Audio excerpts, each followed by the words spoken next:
জীবনে খারাপ সময় এবং চরম লেভেলের মিথ্যাবাদ এই দুইটাই জীবনে আসা খুব জরুরি। কারণ খারাপ সময় এবং মিথ্যাবাদ এই দুইটা এমন একটা জিনিস, এটার মাধ্যমে জীবনের সবচেয়ে কাছের মানুষ, আপনজন, প্রিয়জন তাদের পরিচয় পাওয়া যায়। যারা সবসময় ভালোবাসার বহিঃপ্রকাশ ঘটায়, সবসময় আপনাকে ভালোবাসি বলে বোঝায়, তারাই দেখবেন আপনার উপর একটা মিথ্যা অপবাদ দিলে পর হয়ে যায় এবং ঠিক তারাই আপনার সবচেয়ে কঠিন মুহূর্তে আপনার হাত ছেড়ে দেয়।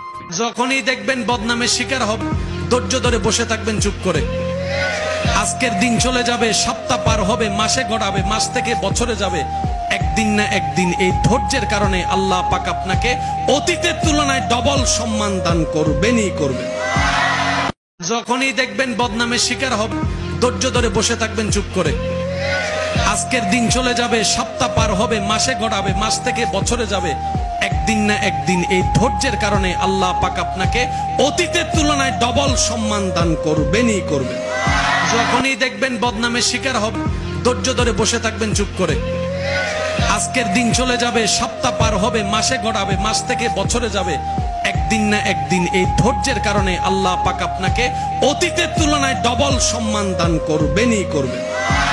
যখনই দেখবেন বদনামের শিকার হবে, ধৈর্য ধরে বসে থাকবেন চুপ করে। আজকের দিন চলে যাবে, সপ্তাহ পার হবে, মাসে গড়াবে, মাস থেকে বছরে যাবে, একদিন না একদিন এই ধৈর্যের কারণে আল্লাহ পাক আপনাকে অতীতের তুলনায় ডবল সম্মান দান করবেনই করবেন। যখনই দেখবেন বদনামের শিকার হবে, ধৈর্য ধরে বসে থাকবেন চুপ করে। আজকের দিন চলে যাবে, সপ্তাহ পার হবে, মাসে গড়াবে, মাস থেকে বছরে যাবে, একদিন না একদিন এই ধৈর্যের কারণে আল্লাহ পাক আপনাকে অতীতের তুলনায় ডবল সম্মান দান করবেনই করবেন।